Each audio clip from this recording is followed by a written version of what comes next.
Thursday, February 26th, 2026, and I am calling this meeting of the Senate Elections Committee to order, and there is a quorum present. I want to welcome the audience participating today to the Minnesota Elections Committee. We appreciate your interest and participation in the legislative process. To ensure everyone can view, hear, and understand today's proceedings, we ask for your cooperation in maintaining decorum and civility throughout this hearing. For the safety, security, and comfort of all attendees, please note the following guidelines. As the acting chair of the Elections Committee, my job is to make sure our committee runs smoothly and efficiently and to ensure we are able to complete our business each time we meet. My job is also to establish expectations around conduct during our hearing as follows.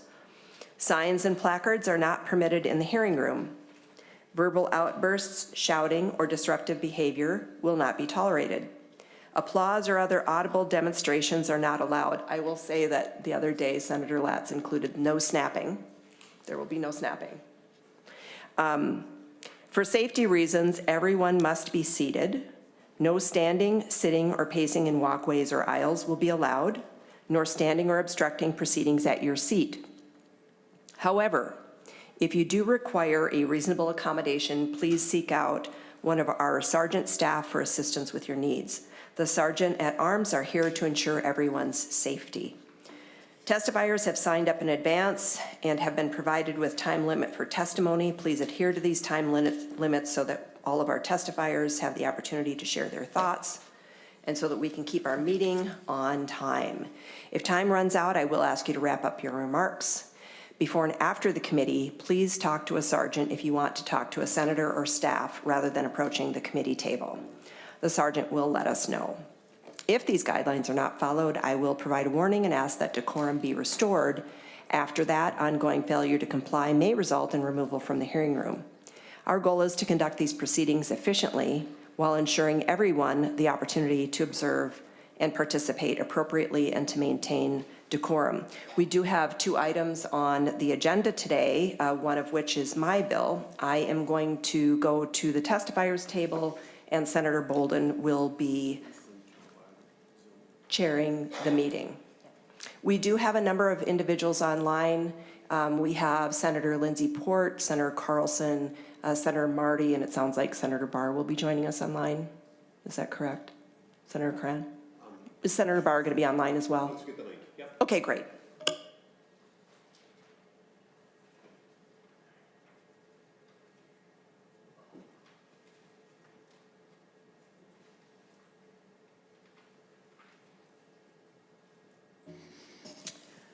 All right, first on our agenda today, as Senator Westlin is making her way to the table, will be Senate File 3710, Campaign Finance and Public Disclosure Board prohibition from posting on its website the street address of an individual disclosed on a campaign report.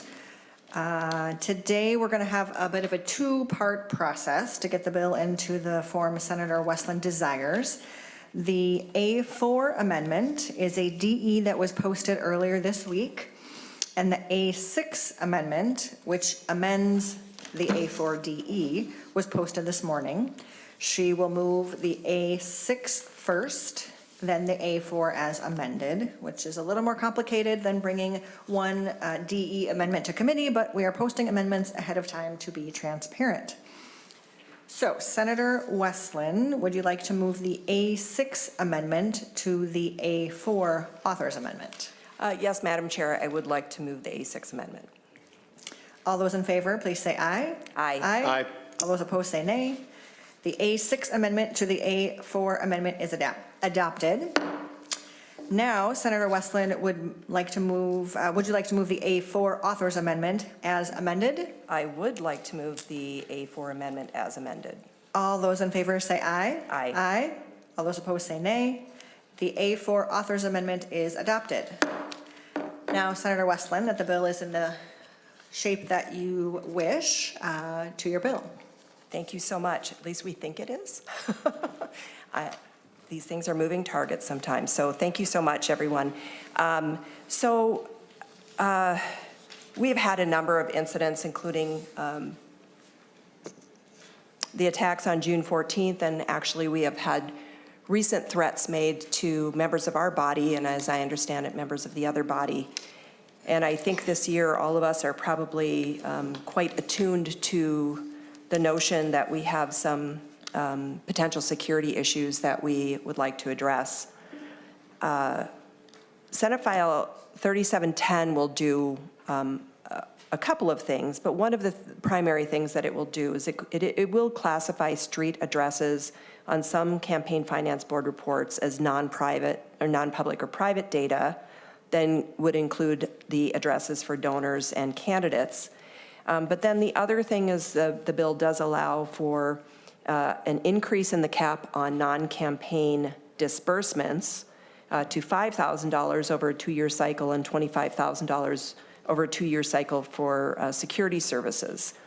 I know that here at the Senate, we have had the option since June 14th to avail ourselves of security systems, and I think most people probably have taken advantage of that. I know that I have.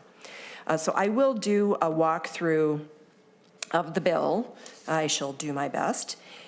So Section 1 makes a change to, this is all the definitional section for 10A, and this is amending 10A.01. It is defining address as the complete mailing address, including zip code.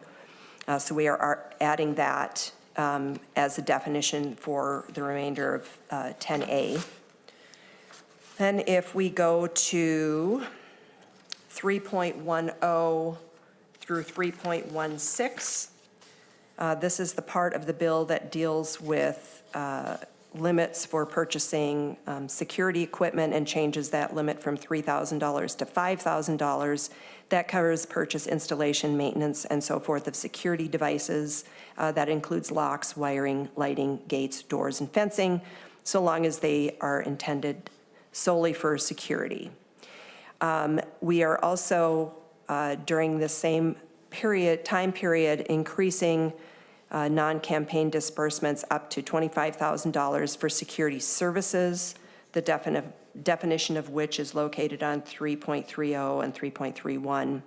And again, we are in a time where many people are going to public events as candidates and may want to have security services there to provide screening in some instances, or simply just to have security present. The definition of security services, again, is located 3.30 through 4.9. Security services, notably, do not include services purchased from a family member or a business owned by a relative, and they also do not include any services that are obtained over or above fair market value. Moving on to Section 4, this is also language that is being added to the definition sections of 10A. It defines street address to mean the name or number of a building, the name of the street on which the building is located, and a unit number. When you go to Section 5, this starts getting into the data privacy pieces of the bill. Subdivision 11B, as amended here, has to do with information that's put into the Campaign Finance Board system. This is information that has not been submitted in an official report, but this is your data entry of donors and expenditures.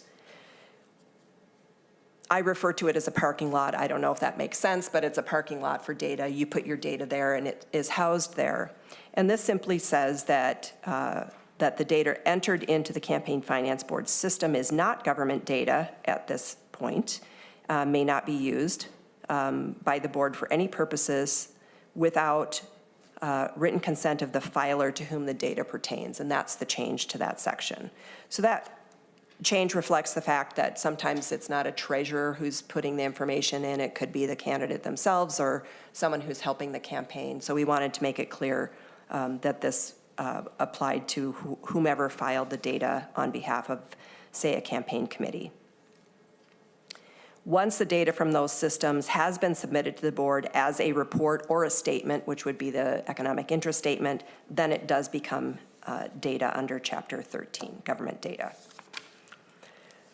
So then we had Section 6 This provides actually technical corrections primarily to statutory references, and some of this was incorporated from the A6 amendment that was adopted into the A4.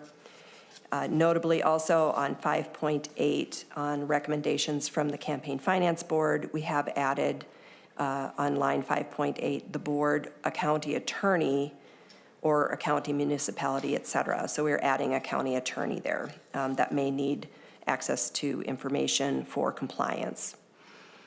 Section 7 deals with website information and refers to what can and cannot be included on the website, and notably, again, this is requiring the Campaign Finance Board to modify any reports or economic interest or other statements that omit the private or non-public data before posting it.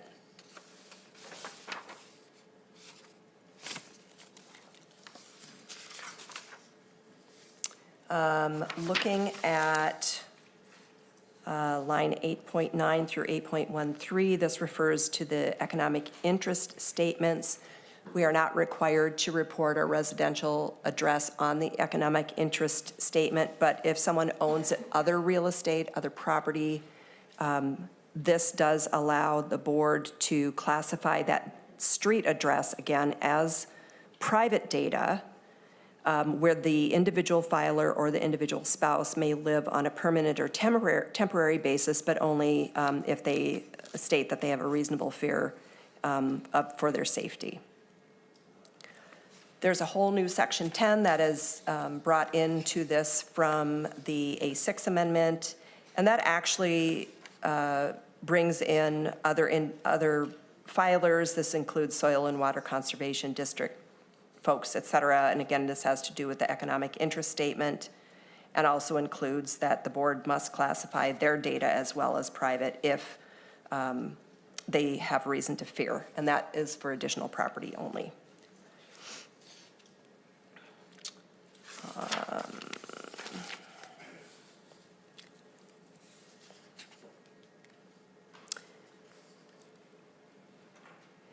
So when PACs report contributions to campaign committees, at least up until this point, they have included the address, and this just simply says that they will only include city, state, and zip code for that particular expenditure.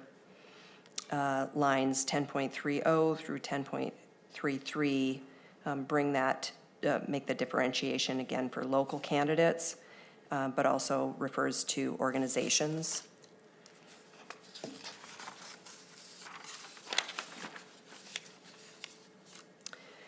Going on to the next section, this will be renumbered as 12, but we're looking at page 12.8 through 12.11. And this has to do with in-kind contributions for security services, and the limitations do not count towards the limitations for in-kind contributions if they are made for security services from political units to campaigns.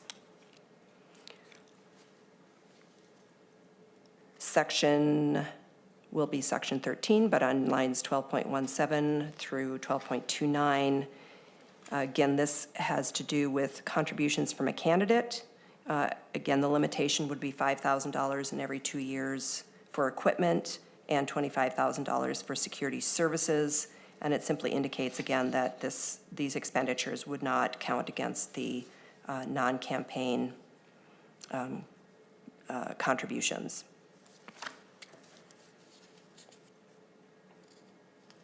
Same on 13.16 to 13.8, reiterating again that for party units that make a multi-candidate contribution for security services, et cetera, that also will not count against the limits for them in terms of non-campaign contributions to candidates.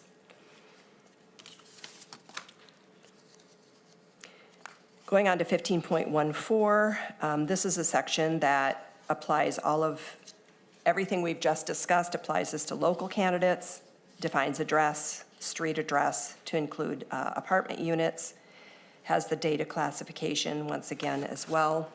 This is reiterating the language that was articulated in earlier sections. And going on to 16.22 through the next page, this has to do with disclaimers. This is cleanup language, I believe was recommended by the Campaign Finance Board. 17.10 to 17.14 goes through independent expenditures, and again, it mirrors the language from a prior section. 17.15 to 17.22, actually on through the end, this has to do with the disclosures that are required. This does allow independent expenditures, again, to link to a website as part of their disclosure if there's an actively monitored email on there. And that will satisfy the requirement for disclosure. There's a requirement to redact on 18.1 to 18.11. This requires local governments to remove from their websites within 7 days any reports that contain the data that must be redacted. They have up to 6 months then to put the reports back onto the website. So it does give them time to redact that information. 18.13 through 18.31, this has to do with the Campaign Finance Board, which clearly will have substantially more data that will need to be redacted. But again, within 7 calendar days of the effective date of this section, the board has to remove all reports and statements filed in compliance with 10A.09, 10A.20, or 10A.202. They have to redact or omit that private or non-public data for each report.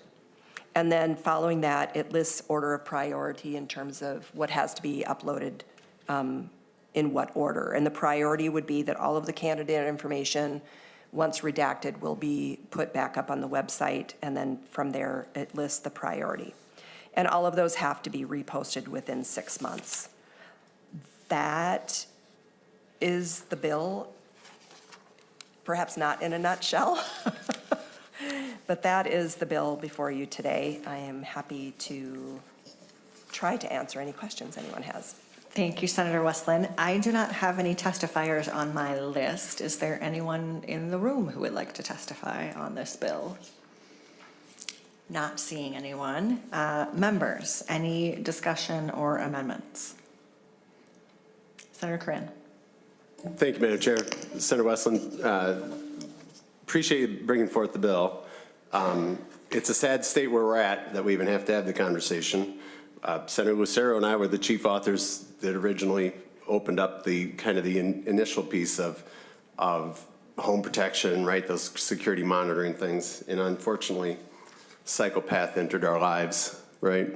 And so I see some of it being necessary, and it's just a reflection of where we're at.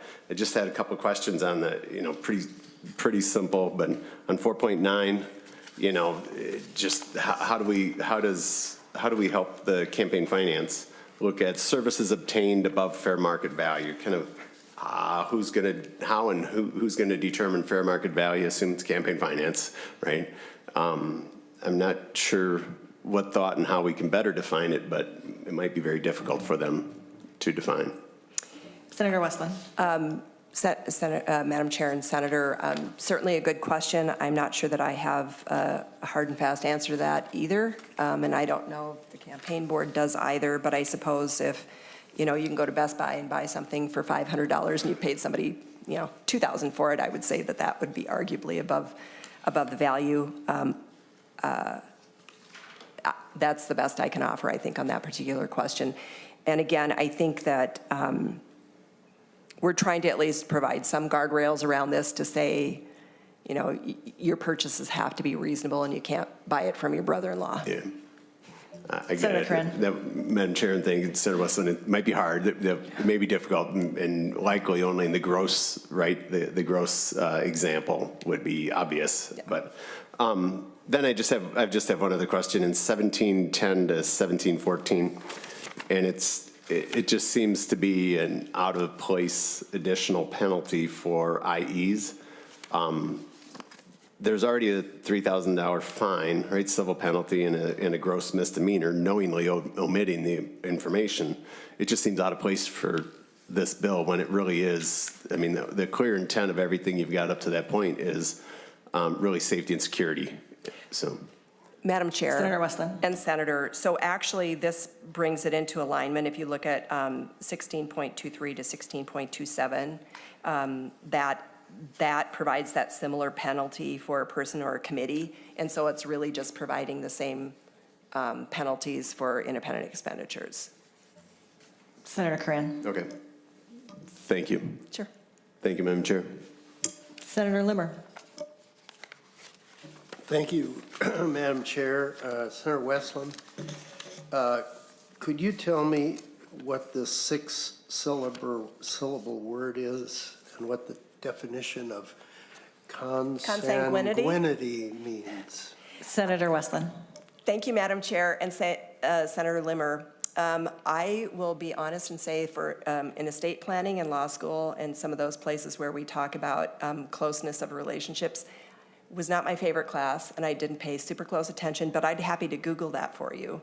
I think that consanguinity does have to do, though, like with the closeness of the relationship. Is there, Madam Senator Chair, Limmer. is there any way for the benefit of the public that may not be familiar with six-syllable words like this, is there a way how perhaps research could reword that to something that the common reader would understand? Madam Chair, Senator Westlin. I will phone a friend, and Ms. Stengel perhaps could explain to us the actual definition of that and why it may or may not be important to have that particular definition. Ms. Stengel. All right, thank you, Madam Chair, Senator Westlin, and Senator Limmer. I also looked this up, so I will read it to you because I thought I knew what it meant and I didn't want to give you the wrong definition. So it is essentially relatives that are separated by 3 steps in a direct line. So like you, your parent, and a grandparent to a great-grandparent. And then it goes on to say, or by a combination of lines totaling 3 steps. So that's where it loses me just a little bit. Okay, I learned Senator something Limmer. new today. Well, as this bill progresses, maybe we could have further discussion about use of words. The other question I did have, and first, is this bill going anywhere else? Or where is the intent of the bill? We are going to pass this bill to Judiciary and Public Safety. All right, that's good, because we have definitions of data privacy and other definitions of criminal consequence, so certainly would be the place. One other question I have is, if this bill would become law, how would I know if my opponent actually lived in the district or not by not knowing their address? Senator Westlin. Madam Chair and Senator Limmer, for enforcement purposes, the agency who has to verify that would have access to the information. It just cannot be disclosed to the public. So the address is still provided, but it's not going to be publicly provided. Senator Sure. Limmer. How would I even have a hint that my opponent would live or not live in my district if I didn't even have a clue to it? How would even the public know that? Senator Westlin. So, Madam Chair and Senator Limmer, again, I think when you file your affidavit of candidacy, you do have to list your address on there. I believe the Secretary of State actually verifies that that address is within the district. Now, there are different questions, Senator, as we know, about whether someone lives at the address. That's a different question. But the Secretary of State is verifying that the address is within the district and that person is eligible to run based on that address. Senator Limmer. I didn't know that the Secretary of State actually did that. Is that verified by researcher counsel? Do you know that? Ms. Stengel. Thank you, Madam Chair and Senator Limmer. The Secretary of State will verify that it's within the district, but they, as Senator Westlin said, they don't verify a person actually lives there. All right. Senator Limmer. Madam Chair. Senator Westlin. If I could, I'm sorry, just one other piece of information. I mean, currently, under current law, if you say that you have fear for your safety, you already can actually ask to have your address suppressed. So this is just saying now you don't have to make that particular statement. I would also just add that we now require that candidates provide proof of residency currently. Senator Limmer. Okay. One other question on page 8, line 11.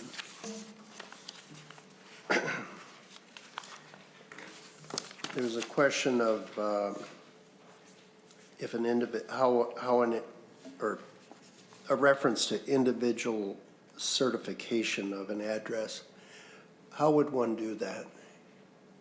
How would one certify? Senator Westlin. So Madam Chair, Senator Limmer, this has to do with your economic interest statement. So on that economic interest statement, you are required to report any real property that you own other than your homestead. And so this basically requires you to provide some statement that you don't want those addresses to be disclosed because you have fear. So for your home address, you no longer have to make that statement, but maybe you're lucky enough to have a cabin somewhere and maybe you spend at least some or part of your time there, or your spouse does, and something's going on and you have some fear for your safety, you would be able to provide information to say, I'm requesting that these addresses be suppressed from the public because I have a fear of safety. So it would be, I imagine, part of filling out that EIS form. Madam Chair, Senator Limmer. thank you for that. Is there any way that an individual could allow their address to be made public if this passed into law? Senator Westlin. Madam Chair and Senator, I think it's always optional that you can have your address listed publicly. I guess I don't know if this would preclude you from doing that. And maybe I will, again, phone a friend, but I don't know that it precludes it. Ms. Dangle. Thank you, Madam Chair, and I see Mr. Sigurdson in the audience, but I don't believe there's a mechanism by which a person at this point can opt to have their Okay. address listed as public. So I think Okay. the board would treat it all as private. I'm seeing Mr. Sigurdson nod his head in agreement. Okay. Mr. Limmer. I retract my prior Senator Limmer, my apologies. That's all right. No, I think I'm done with my questions. I just have a concern. Maybe we seem to be moving quickly to kind of a hyper state of self-protection as elected officials. And I hope we're not getting to a point where we're fearful of our people. I understand the circumstances of this summer. I understand sometimes the hyper attitude of citizens. But I'm also concerned about not being as open a society as we once were. And I'm just cautious about the direction on different fronts. We keep putting walls up, barriers, and eventually I think it's going to harm us. In this case, I can certainly understand personal security. I certainly have had my own experiences. But if someone wants to know my address, they're going to find it on the internet, or they're just going to follow me home in a car. And I don't know how we can ultimately protect ourselves in this regard. But I understand the desire of why the bill was written, but I'm just concerned. How far do we go? Thank you, Madam Chair. I'm going to go to Senator Westlin, and then Ms. Dangle has a clarification on a previous discussion point. Senator Westlin. I think the challenge with this, and maybe if some other bills that I'm bringing, is really what is the proper balance here? What is the balance between accessibility of information? I don't know if you've used Delete Me, but I have taken steps to try to remove information from the internet to the best of my ability.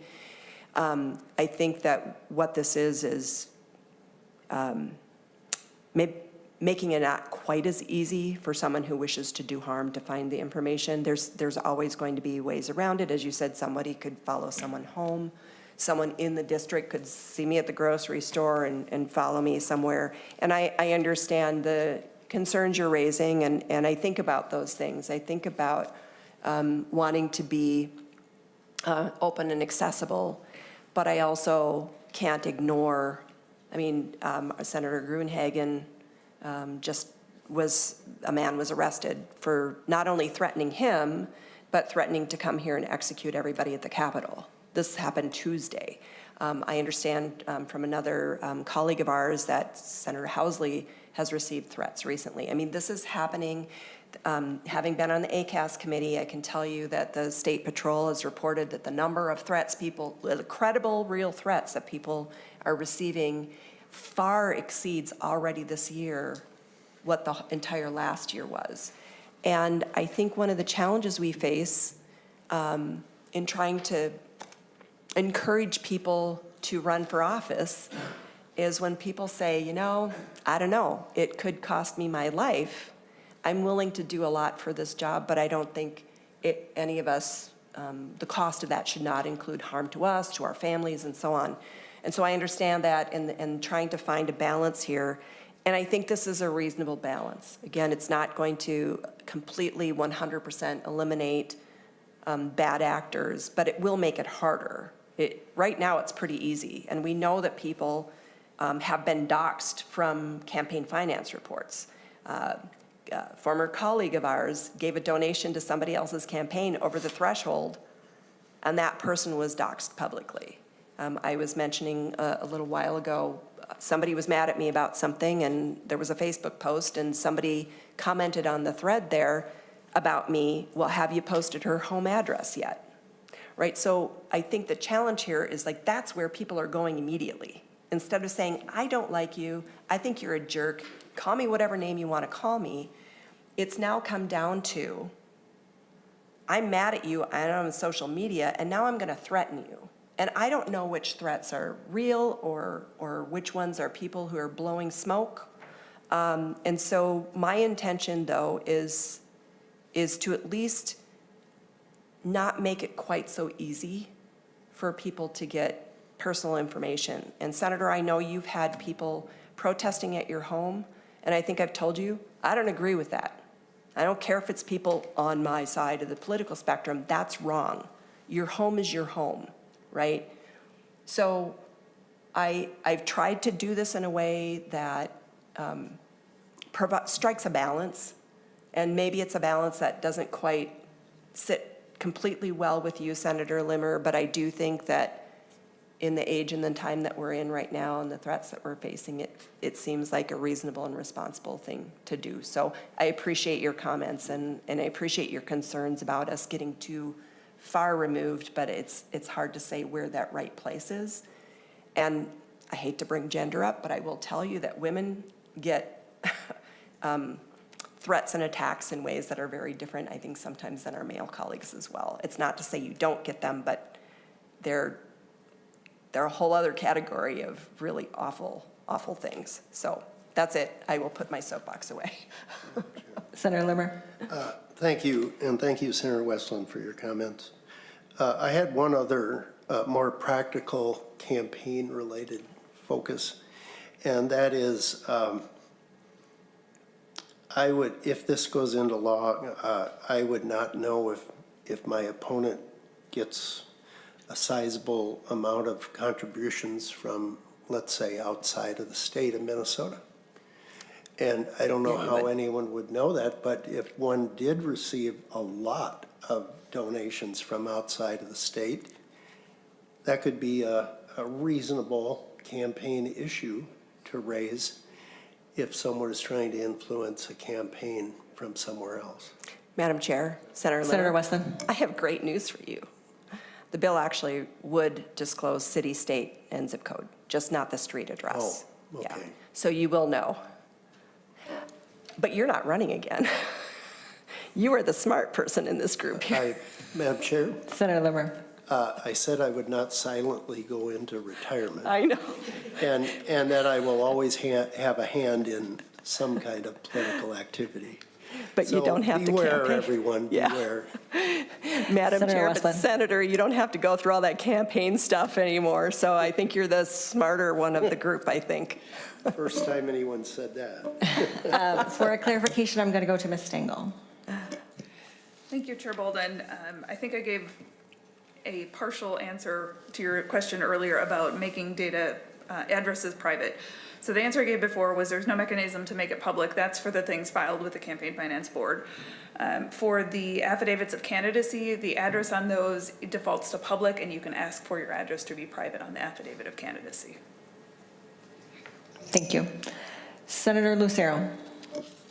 Thank you, Madam Chair, and I really do appreciate this conversation. And I think the words earlier about trying to find the balance were very well said. So that's, it's a challenge in an open society for those that are trying to serve the community, run for elected office. It really is a balance. And unfortunately, we live in a day and age where I think social media has been the antithesis of interpersonal communication, relationship building, and then productively and constructively channeling disagreements in manners that are civil.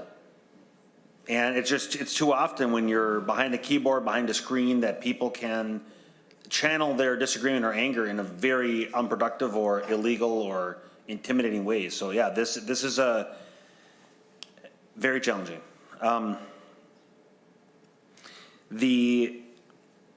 actually somebody texted me here and so I'll ask the question, and I can't quite get it, but I think what they're alluding to in the question was on the campaign finance reports, or maybe in some other capacity. I don't know if it's a contributor and or actually it might be the candidate. Don't we have to list our employers or something like that too? So maybe, I don't know if this deals with that, but maybe there is another avenue or something else to consider as this moves along, because there would be maybe threats to the employer, whether it be a contributor or a candidate, if that information is disclosed. So any thoughts on that? Senator Westlin. Madam Chair, Senator Lucero, I'm not entirely certain I understand the question. Are you saying that if the person lists their employer, the concern is about the employer getting threats and suppressing the employer's information? Senator Lucero. Thank you. And this person in real time is trying to clarify. Well, here's what it says. There wasn't a copy of another amendment, but people could dox someone's employer too. Place of employment is included in reports for donors.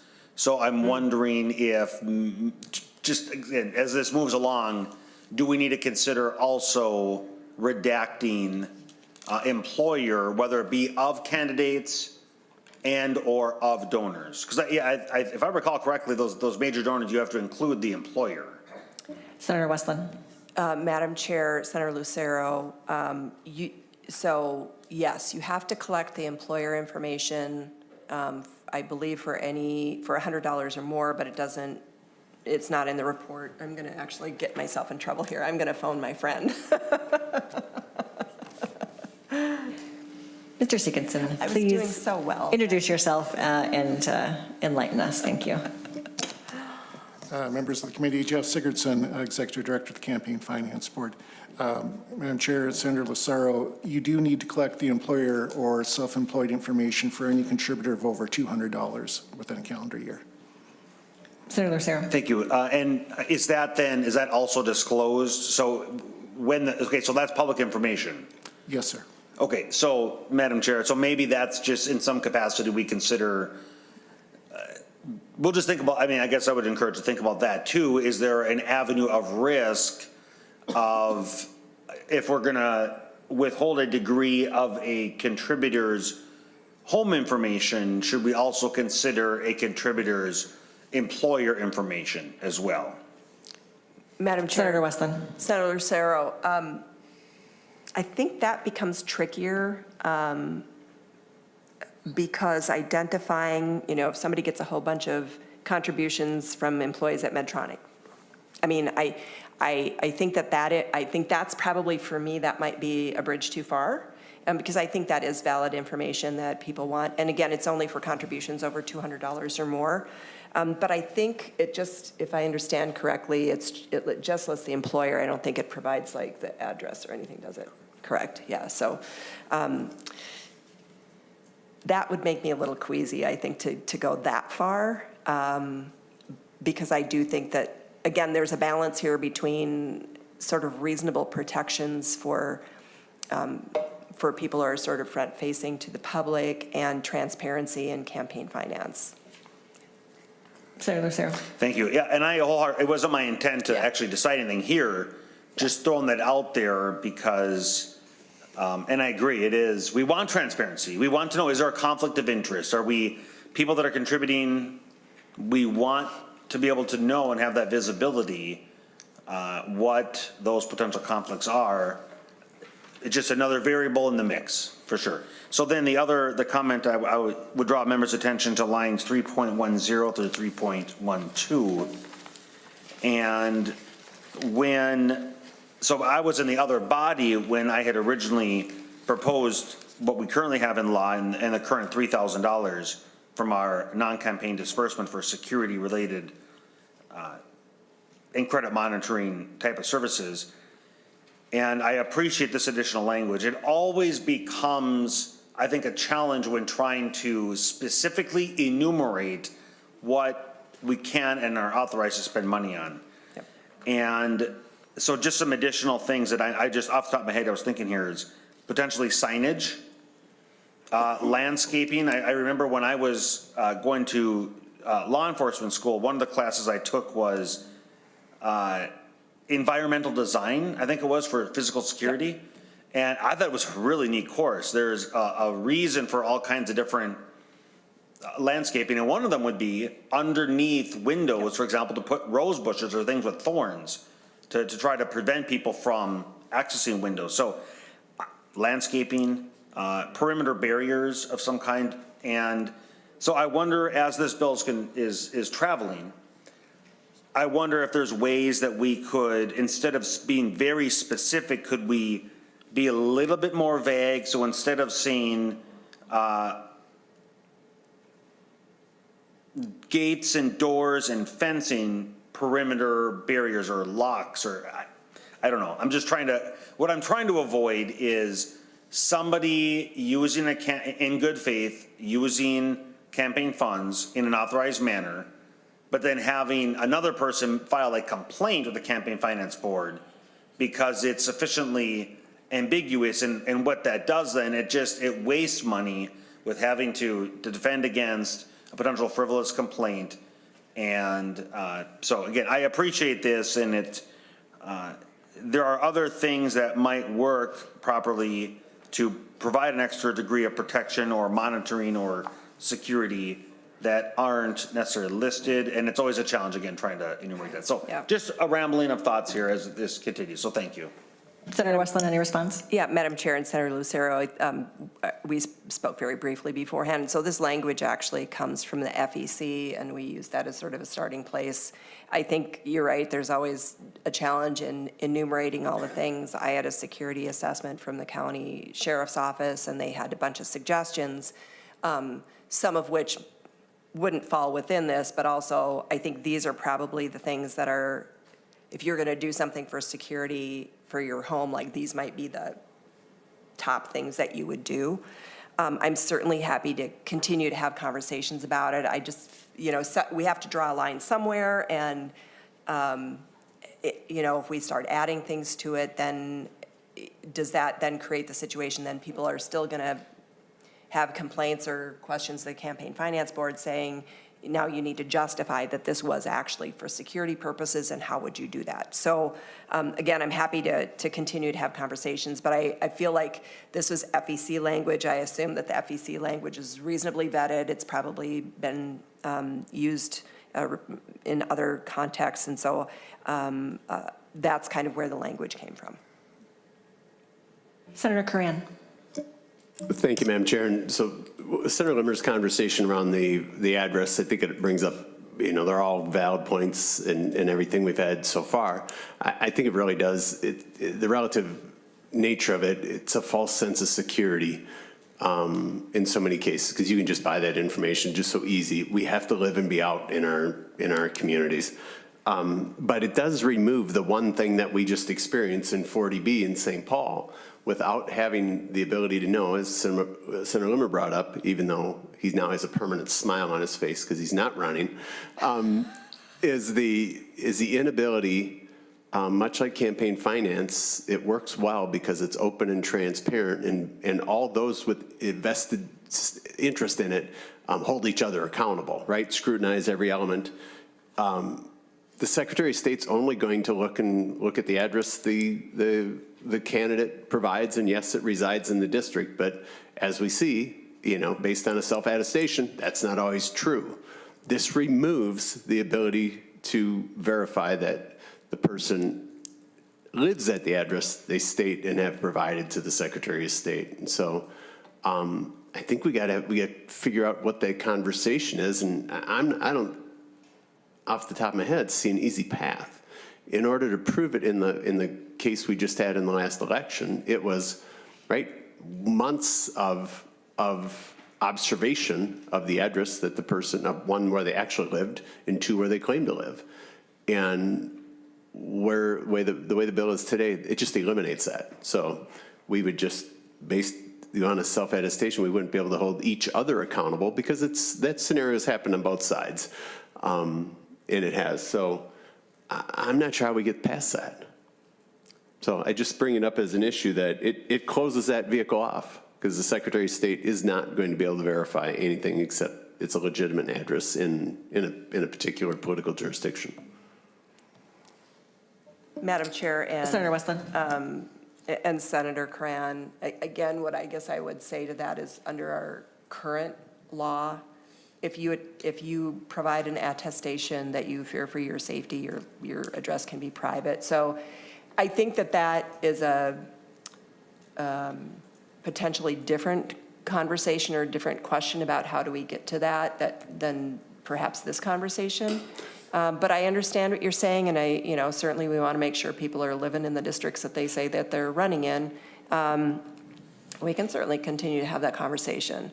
Yeah, Madam Chair and Senator Westlin, I think it is something we have to take up separately. So if we're going to go down this path, and even anybody who exercised it previously, to me, I find it very difficult to serve in a public position and to have a secret life, right? To be able to maintain the information, especially in today's information environment. For $39, you can log on and buy Social Security numbers, or, the truly deviant have the way. And so we've got to, I know we're talking about the balance, but we're going to have to figure out some way to do that. So not both sides, everybody with an interested or vested interest can make sure and hold everybody accountable as well. So thank you. Any other discussion, members? Senator Matthews. Thank you, Madam Chair. I'm going to echo some of what was shared. I'm not in a place to support this bill today, though I know exactly why we have to have this conversation. Because last June was absolutely horrible, and a lot of norms and trust that we thought we had got shattered in an instant. And I spent those 2 days, and we all have our story on that, and I had one thought: how do I protect my wife, and how do I protect my 3 boys? And not even caring hardly at all for my own well-being. It was, how do I make sure that I keep those entrusted to me and my family? Something I never want to have to experience again. And my wife certainly didn't sign up for something like this either. And you have first law enforcement contact that comes up, and you have to make sure, are they actually law enforcement? And we had that whole deal going on. And so I get all of that, and this appears to be the age that we're moving to.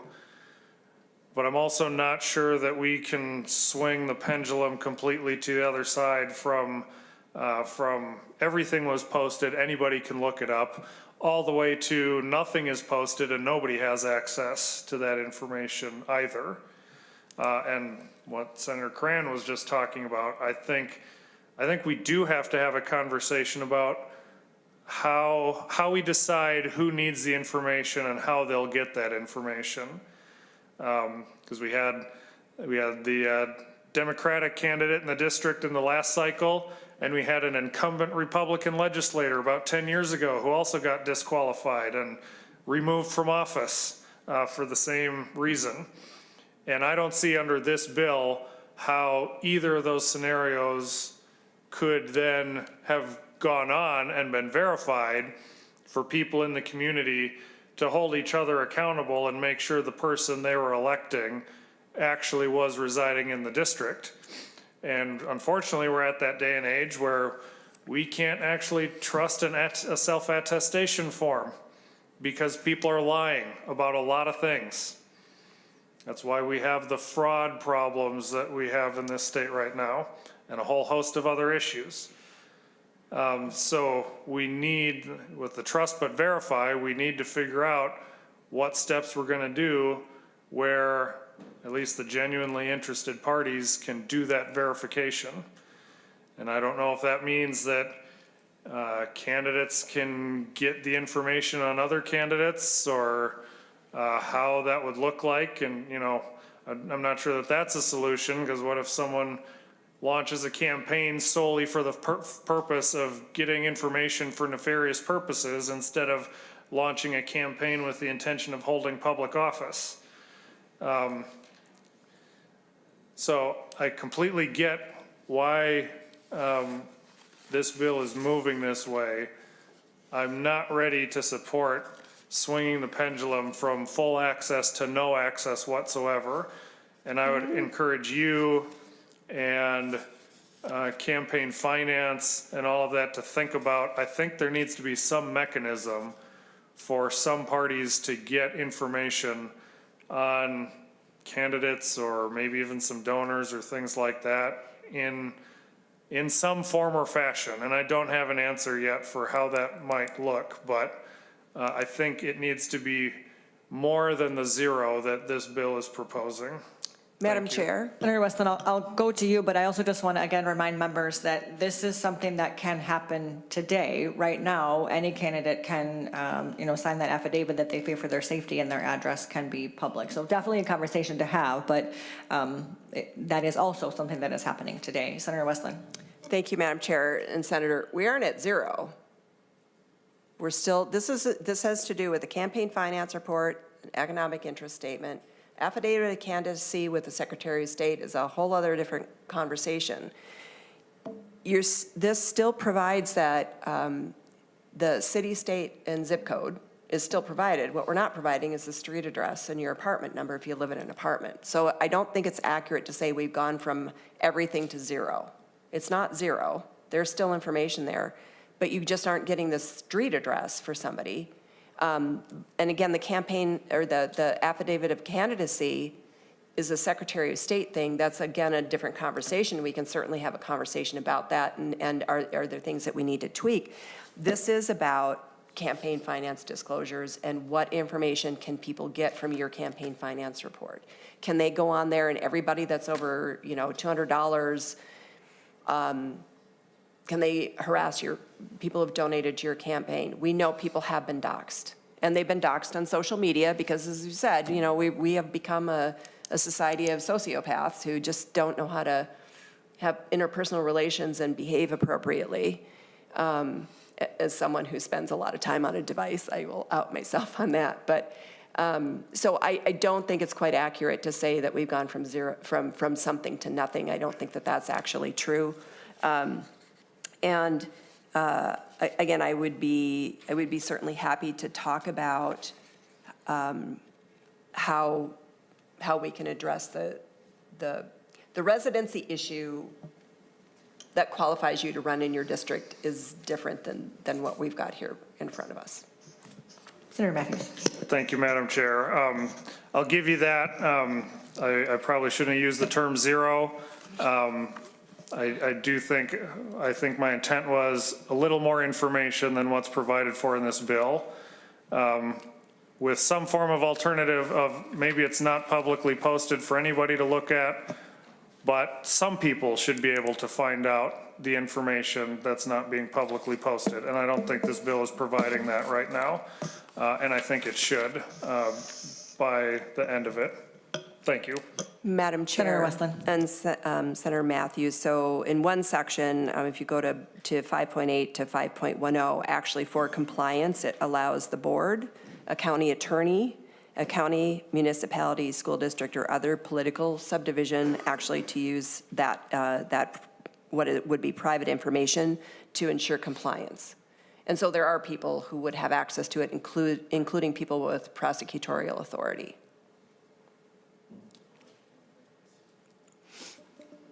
Any other, Senator Lucero? Thank you, Madam Chair. I just want to make another comment too. I don't want any of us or any members just to be under the false impression. It's an unfortunate reality of the digital age in which we live.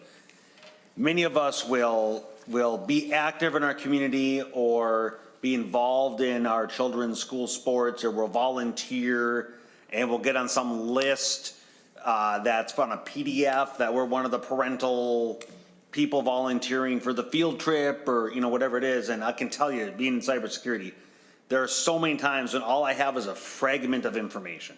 It might be only a last name, or it might be only a first name, it doesn't take that much to find something that we're all involved before we even, for years, and we don't care where our information is, before we decide to run for elected office. And so I just don't want us to be under the false impression that even though we might, and again, I appreciate what's going on in this bill, but even though it might be masked from campaign finance, it is so easy to find where people live and work and where their family is, and it's just an unfortunate reality. But we just have to be cognizant, and hence back to the piece of the bill that's talking about security. And to be honest, I don't know what the right number is.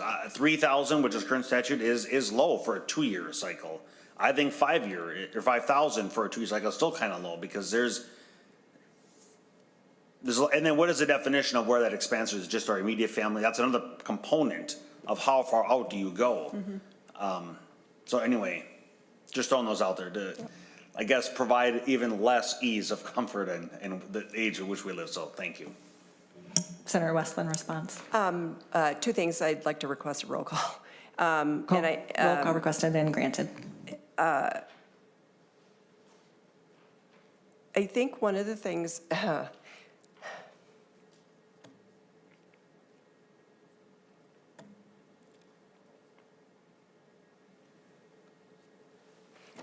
I don't know why. This just hits at times, and I hope you guys understand that. But one of the things that was so distressing about June 14th was this wasn't somebody who had been making threats. This is somebody who hadn't ever emailed any of us. This was somebody literally hunting and stalking us. No idea. This man could not have picked me out in a lineup. All right? But he was able to easily access information. He was able to easily get information. And the point about this is, as with many risks in life, we cannot eliminate the risk 100%. But what we can do is lower the risk. We can not make it quite so easy for someone literally to sit in their computer. I Google myself periodically to see what people can find, and Delete Me is doing a great job. And part of my security is I pay more attention to things in ways that maybe I didn't before.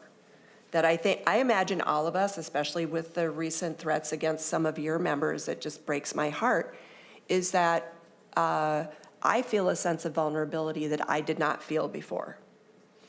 And waking up at 8 o'clock in the morning and people had been trying to reach me for 3 hours and wondering where I was and if I was okay.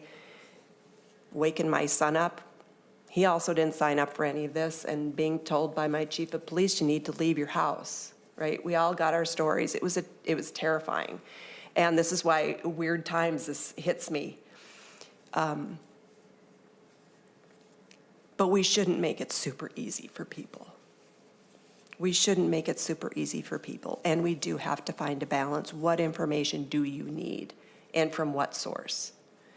And what I'm trying to do here is to say, somebody shouldn't be able to look up your campaign finance report and easily get information that can be used to harm people, but still provide enough information that you can see who it is, you still get to see where they work, you still get to see the city and the state, and the zip code. There's still information there, but we just shouldn't make it quite so easy for people who we don't know are a threat to us.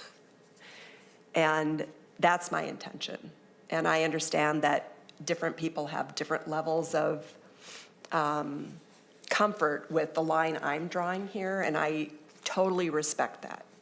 I'm not trying to hide information from people that I think people should have, but I am trying to recognize, I think as Senator Lucero said, this is the time that we live in.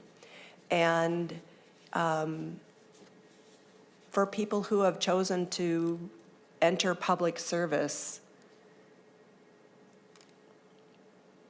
we shouldn't have to fear for our lives or the lives of our family or our kids because we've chosen to do this work. And that's where I'm coming from. That's what this bill is about. And I understand some of you may vote no, and I respect that, but I hope I can get your vote on this bill, and we'll move it to judiciary. And I'm certainly happy to continue to have conversations with people.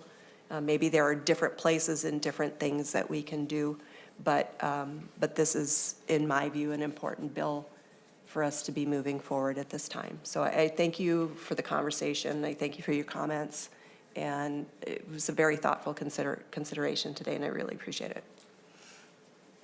Senator Westlin, would you like to move that your Senate File 3710 as amended be recommended to pass and referred to the Committee on Judiciary and Public Safety?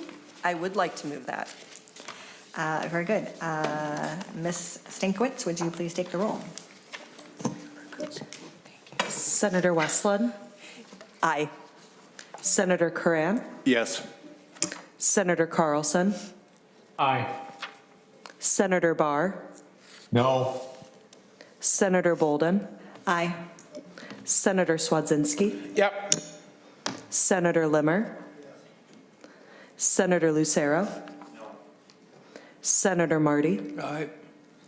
Senator Matthews, No. Senator Port. Aye.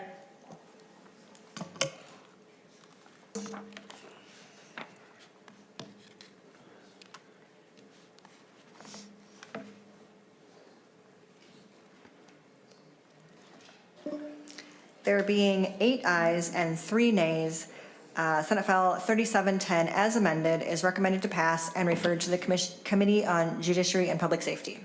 Thank you. And if anyone cares, Mr. Sigurdson provided me with a table of consanguinity.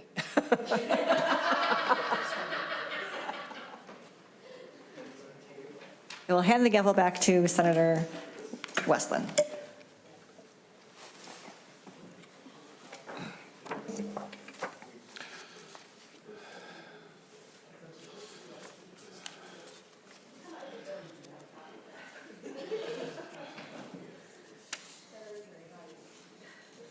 You have been quite patient, thank you. Let me just get myself situated here. Well, you're getting situated, Chair. I'm glad that was a short bill. I'm so sorry. This is almost getting as bad as judiciary. Well, you might have some of the same actors. That might be part of the problem. Perhaps that's true. Yeah. I know, shots have been fired. Okay. All right, thank you so much. Senator Draheim is here today to present Senate File 3644. And as I understand it, Senator, there's an A1 authors amendment. Is that correct? Yes, Chair. I would like to offer the E1, which more or less just puts an effective date on the first section of the bill. So Senator Bolden will move the A1 author's amendment to get the bill into the form that Senator Draheim desires. All in favor say aye. Aye. Opposed say nay. All right, the A1 author's amendment is adopted. Senator, please present your bill. Thank you, and thank you for being a co-author with me in your work on this subject, Chair. I do appreciate that. So going through the bill real quick, Section 1 pretty much just provides a definition of what a digital asset is. Section 2 requires additional information for stock to be included in the statement of economic interest. And the bill also requires the statement to include a listing of the date and value of each transaction for each reported stock and stock option. The values are reported in brackets, not actually dollar amounts. And that can be found at I think at the end of the bill, if anybody's wondering.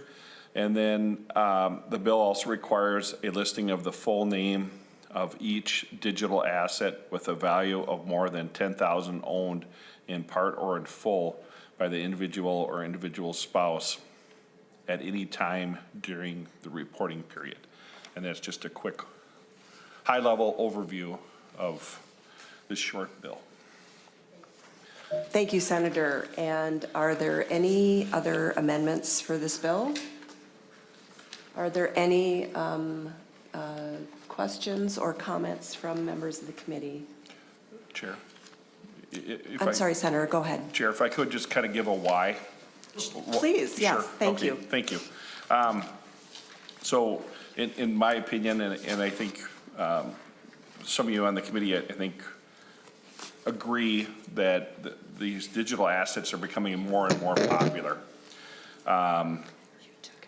What I showed when I Googled the official source of legislators these days, how many digital assets are out there, it brought up a number from 10,000 to 25,000.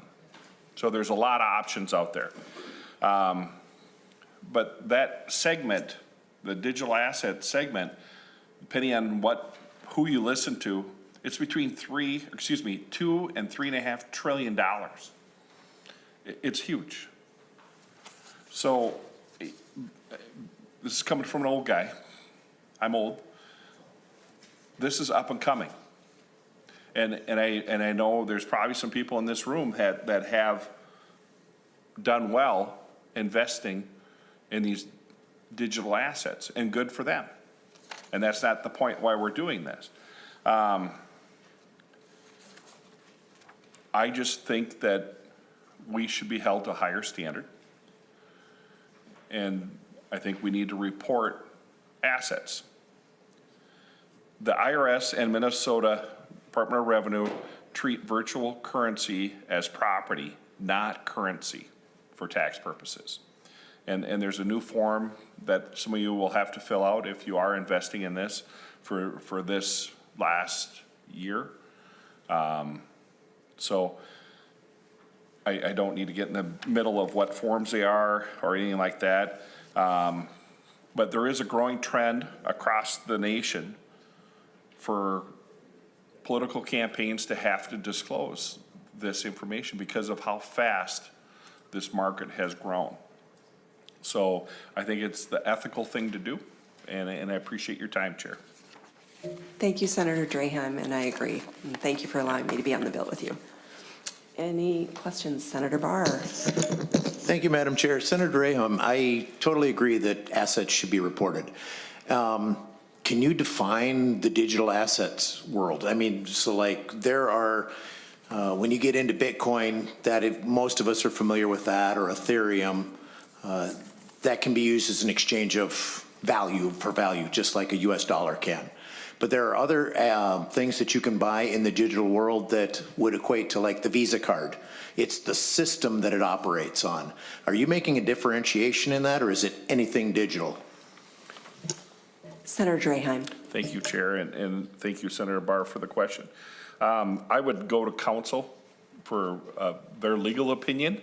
I could give you my opinion, but I think Ms. Stengel would probably have a better, in the first lines 1.8 to 1.110, we try to define what a digital asset is. But I think the lines do blur a little bit there, so I understand your question.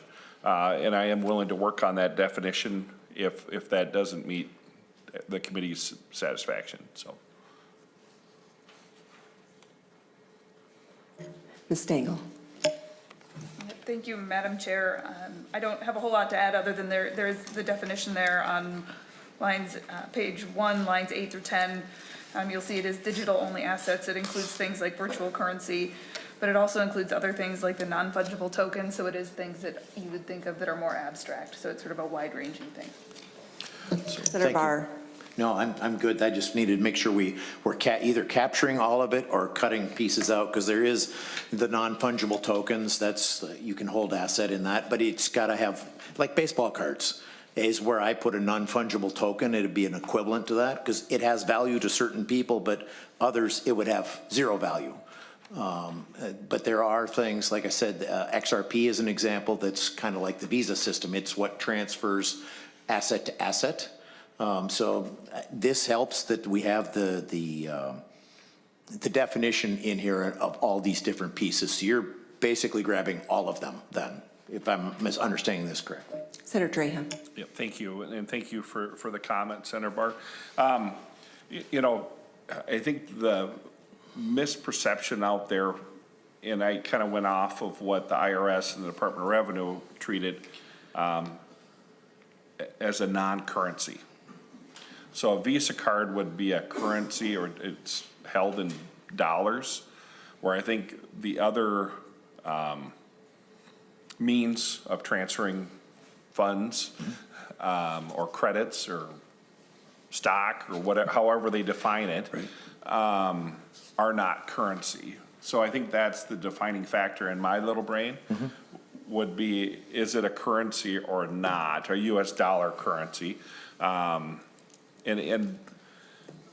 the market cap is just so enormous for this that I am fearful that down the road, because as most of you know, I will not be here, and you guys will have to tackle on that definition as this market evolves, and what to do, what's the right thing to do. But I think as elected officials, like I said earlier, we need to be held to a higher standard. And I don't want tax law changing from someone personally gaining that have a huge vested interest in the digital asset market. So that's my answer, I guess. Senator Barr. Thank you, Madam Chair. And I totally agree that, yes, we should, all of us with an election certificate should be held to a much higher standard. Totally agree. And I do appreciate your comments about as the market evolves, this definition is going to need to change. This may be a very good starting point for this. And as we kind of clarify what, like we know what a digital currency is. We know what a non-fungible token is, but there will be other things like stable coin is just starting to come around.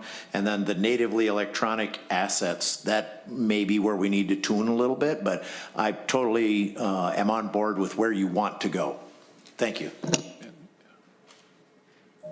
Senator Lucero. Thank you, Madam Chair. And I have several questions. Perhaps I'll just start with, maybe council can help answer.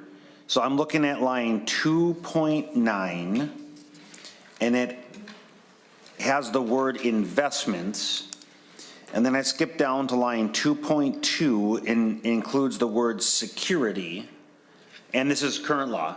Unfortunately, our sheet here doesn't go back far enough to see what the definition of terms section.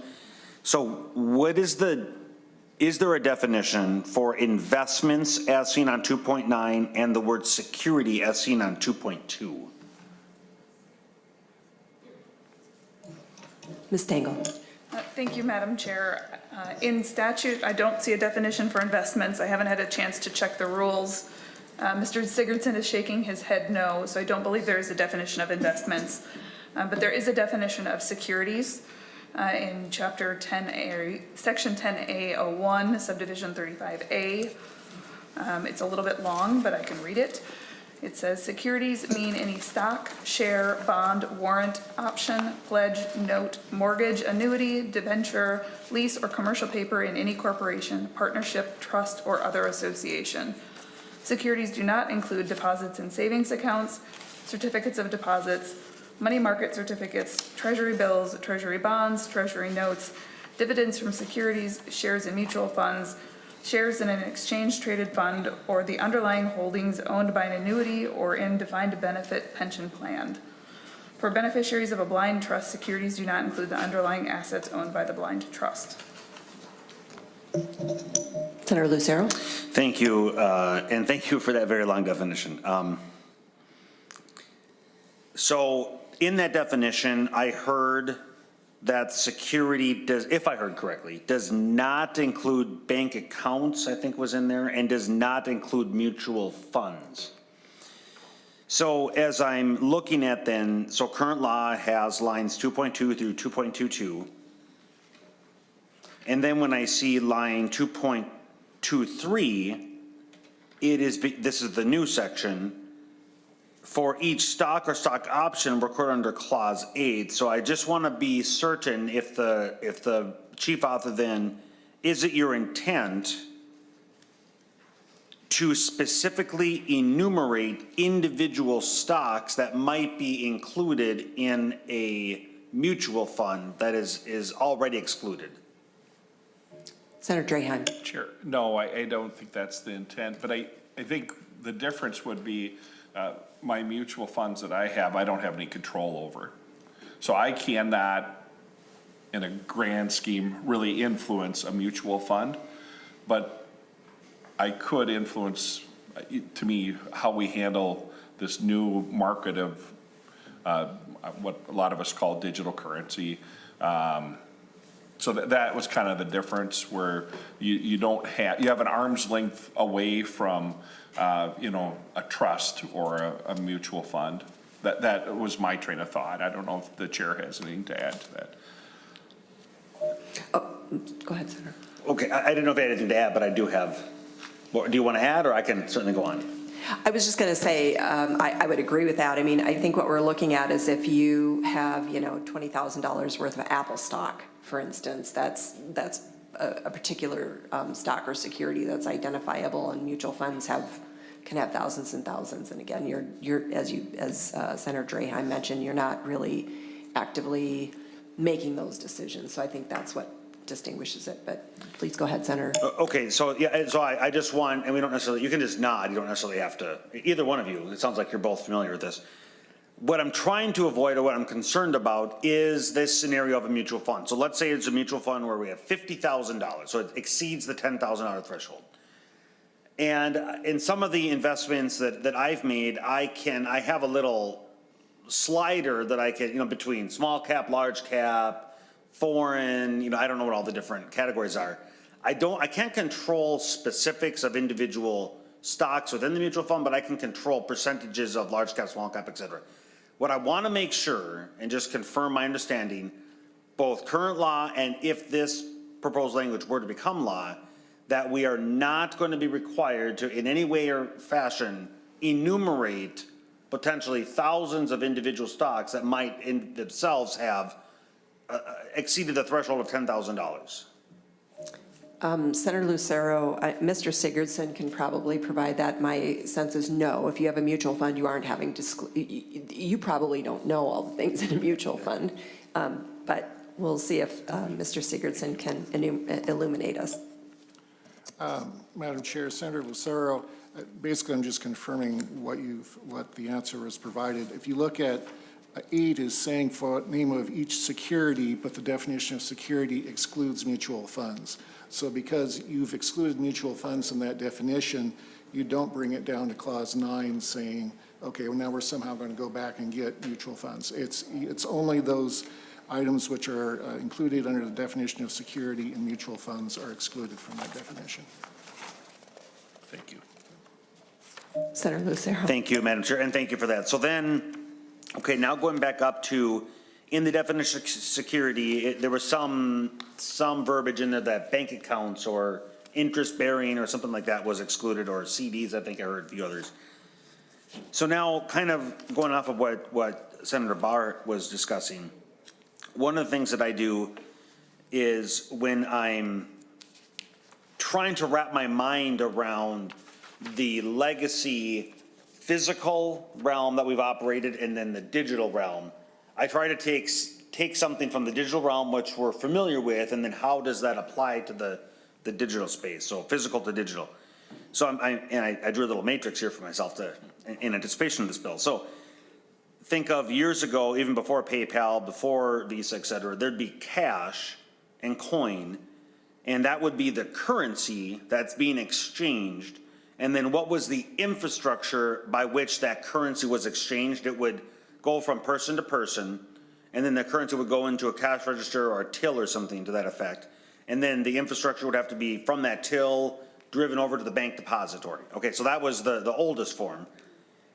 And my understanding is we never had to disclose, or under current law, we don't have to disclose bank accounts, et cetera, because they're not considered investments. So then we take it to the one step closer now to the current, which is the digital realm. So now most people, instead of exchanging cash and currency, they're performing transactions with Visa. Well, Visa isn't the currency. Visa is the infrastructure by which digital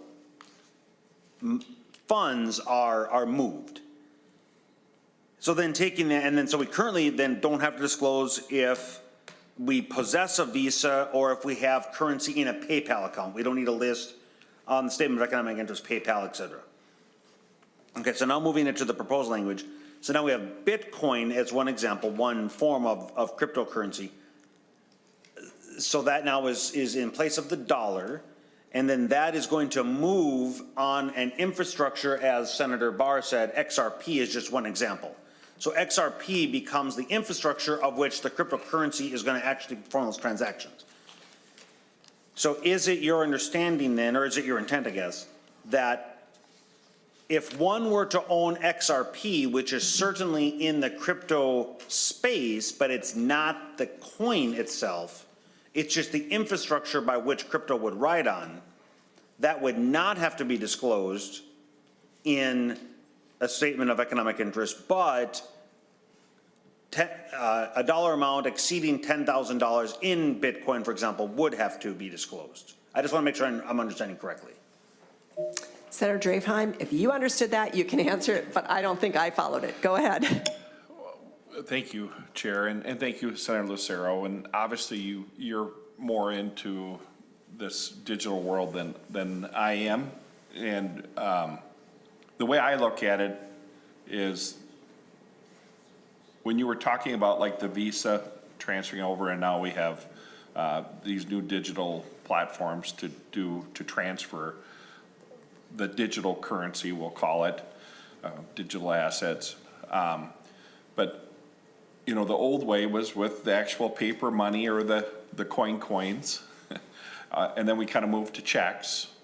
And now we moved to debit cards and Visas and wire transfer and automatic transfers and blah, blah, blah.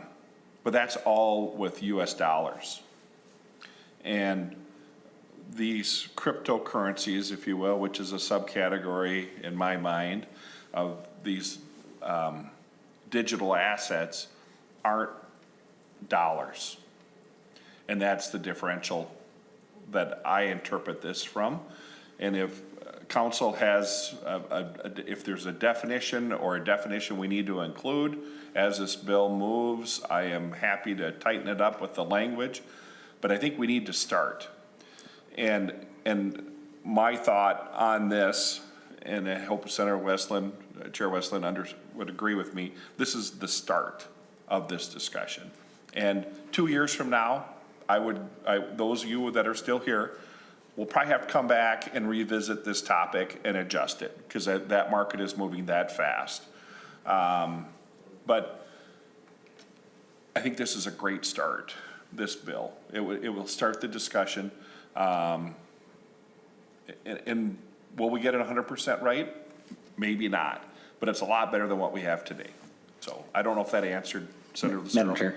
Senator Lucero. I'll spare council an answer. So And there are times when I'm expressly getting at a gotcha question. That was not it. I truly was trying to. Is that coming? No. But, okay, and I won't ask any more questions in that regard, but I'll just, so I agree, I absolutely agree with the intent. We want the public to know where our potential conflicts of interest lie, and the votes that we're taking with our investments, totally get that. My concern with this, and it'll be an opportunity for us to tighten up the language down the road, is because it's very vague right now, or even some of us on this committee, there's not a clear definition of, let me put it a different way. There is confusion in the space between differentiating the cryptocurrency itself and the infrastructure that supports cryptocurrency. And I don't want the two to get blended together, because people can have money in different things, and one isn't the other. It's very different. And we just need to have clear delineation so that there isn't an inadvertent allegation or a complaint because it wasn't filled out. The statement of economic interest wasn't filled out correctly. That's all I'm trying to get at here. So I appreciate the intent, and I appreciate the conversation, and we can do it offline when it's easier to do. So thank you. Thanks. Senator Draheim. So one thought that I had was to me, you shouldn't have to disclose the platforms you have your digital assets on, because you could have literally 100 different digital assets on one platform, and then that might put you over the threshold. But if you broke them down like you would a stock, then they wouldn't, you know what I mean? They wouldn't hit that threshold. So I can see where you're coming from. And that's the thought I had, being a novice in this space. So maybe I can work with council, and we could work on excluding what I would consider the platform that some people use to trade this. So it would be like a stock website that or someone might use to trade stock, but this would be the digital currency, what I would call it, or digital asset. So it would mirror. So it doesn't matter that you use Charles Schwab to trade stock, because we don't have to report who you're trading with or how much money you have in an account with them. You have to list the individual ones. I would say the same thing should be true with the digital currency. And Chair, I don't know if you have any thoughts on that. None. Okay, perfect. Senator Bach. Wait, I'm sorry. Thank you, Madam Chair. Senator Bolden. Thank you, Madam Chair. I would request a roll call on the vote. Senator Barr. Thank you, Madam Chair. I hope you don't think I'm like grilling you or anything. So it's a really interesting conversation to me. Yeah. So with your last comments here, to put it in my mind, so if I am trading on Coinbase as one of the example, Sure. I wouldn't necessarily report my total on Coinbase. It would be if I had any asset over the threshold within Coinbase. Is that correct? Yeah, so you'd have to list stable. Senator Draheim. Thank Sorry. you, Chair, sorry. A little rusty yet. Thank you, Chair. So you'd have to list like a stable coin or altcoin, in Bitcoin or whatever the names, there's a gazillion of them. That's my thought, and not the platform that you're trading them on, which has become more and more popular. Senator Barr. Thank you, Senator Draheim. So I think we're probably all pretty close here, except for the natively electronic assets, which I'm good with leaving that definition for today. But I think over the next few months, years, because you're right, this is like a moving target. This is constantly changing, almost daily. We'll probably have to revisit that for a little more clarification, but I agree with where you want to go. Thank you. Senator Lucero. Thank you, Madam Chair. I wasn't going to oppose the bill, and I'm actually surprised that there's a request for roll call, but if you're going to force me to vote no, I mean, with a roll call, then I'll have to, but I'm just a friendly encouragement. I don't know why the roll call. I wasn't going to oppose it, but if you're calling the roll, then I'll have to vote no, just because I don't think it's ready yet. Just a comment, thank you. Senator Draheim? I don't know where you're putting this. Are you laying this over, correct? We're moving on. Yeah, and Senator Lucero, we have people online, so I think we have to do a roll call. And- So we are voting on the bill and recommending it to pass, so. Okay. Yeah. Thank you. And if I could, Chair? Ma'am. This Senator Draheim, yeah. is a living bill, and I don't think we'll ever get it perfect, Senator Lucero.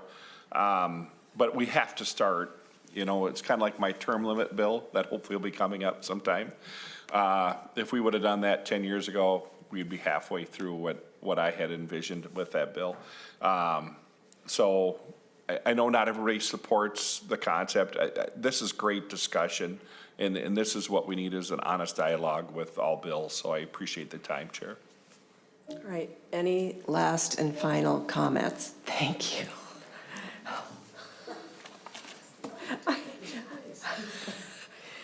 And you can, just not here.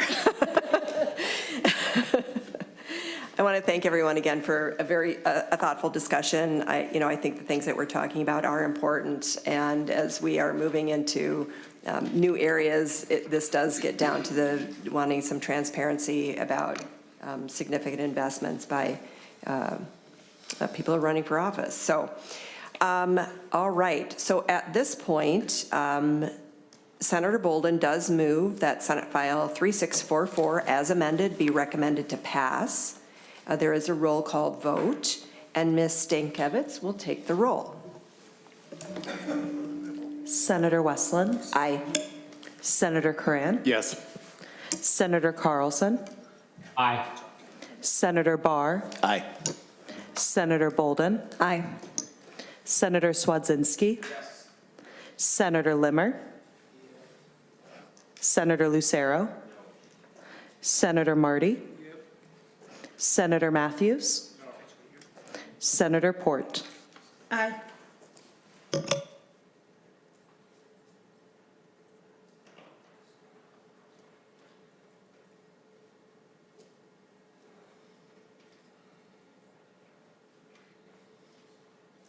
There being 9 ayes and 2 nays, the motion prevails. Senate File 3644 as amended is recommended to pass. Thank you, Chair. Thank you so much. I appreciated working with you on this. All right. We have concluded our agenda today for the Elections Committee. Thank you again, everyone, for the thoughtful conversation. We are adjourned.